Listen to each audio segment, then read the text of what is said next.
So Red Flag is, it's literally the world's premier air-to-air combat training exercise.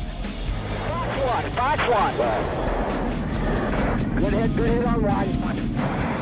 Here at Nellis Air Force Base, we have some amazing threat simulators, both on the air side and on the ground side, that really puts them in those situations where they really feel like they're fighting that near-peer adversary that they may encounter in future conflict.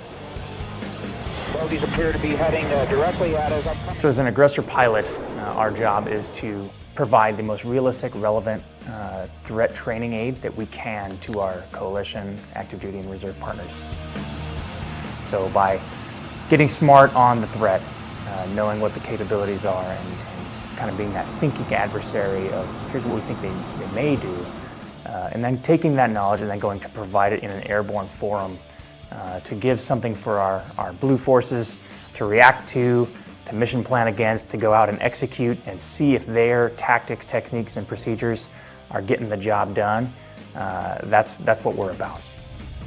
So the three primary objectives of Red Flag are integrated leadership, confidence under fire, and warfighter culture.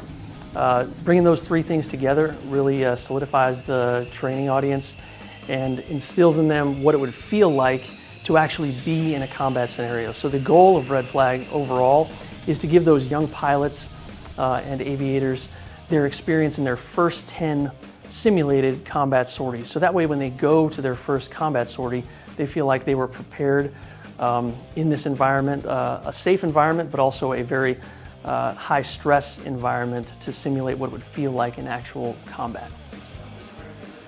So the reserves bring a huge amount of continuity, credibility, and experience to the Red Flag organization.